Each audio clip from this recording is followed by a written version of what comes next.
வேலூரில் அமைச்சர் துரைமுருகன் மற்றும் அவரது மகன் கதிர் ஆனந்த் எம்பி ஆகியோரது வீட்டில் அமலாக்கத்துறை திடீர் சோதனையில் இறங்கியுள்ளது. காட்பாடி காந்தி நகரில் உள்ள வீட்டில் நீர்வளத்துறை அமைச்சர் துரைமுருகன் மற்றும் அவரது மகனும் எம்பியுமான கதிர் ஆனந்த் ஆகியோர் குடும்பத்துடன் வசித்து வருகின்றனர். இன்று காலை 4 வாகனங்களில் அங்கு சென்ற அமலாக்கத்துறையினர் திடீரென சோதனையில் இறங்கினர்.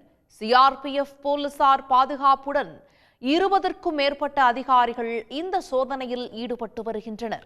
இது தொடர்பாக சென்னை கோட்டூர்புரம் இல்லத்தில் தனது வழக்கறிஞருடன் அமைச்சர் துரைமுருகன் ஆலோசனை நடத்தினார். பின்னர் செய்தியாளர்களிடம் பேசிய அவர் இந்த விவகாரம் குறித்து முழுமையான தகவல் தெரிந்த பின் கருத்து கூறுவதாக தெரிவித்தார். சார், இந்த ரைடு பத்தி உங்க கருத்து நான் சார் இந்த ரைடு பத்தி உங்க கருத்து நாங்க எனக்கு உங்களுக்கு எவ்வளவு தெரியுமோ அவ்வளவுதான் எனக்கு தெரியும். 5 ஆண்டுகளுக்கு பிறகான ஒரு வழக்கா சொல்றாங்க. இத்தனை நாள் கழிச்சு வர வேண்டிய அவசியம் நினைக்கிறேன். யார் வந்திருக்காங்கன்னு தெரியல, யாரும் வீட்டுல இல்ல, அவங்க யாருமே வீட்டுல கிடையாது. 2 வேலைக்காரங்க இருக்காங்க. எந்த டிபார்ட்மெண்ட்ல என்னன்னு கூட தெரியாது. அதனால அவங்களுக்கு சரியா சொல்ல தெரியல. சொல்லட்டும், நான் பாட்டுக்கு போயிட்டு இருக்கேன்.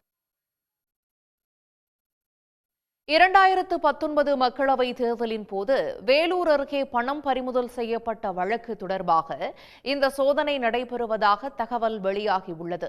2019 ஏப்ரலில் வேலூர் மக்களவை தொகுதிக்கு தேர்தல் ரத்து செய்யப்பட்டது.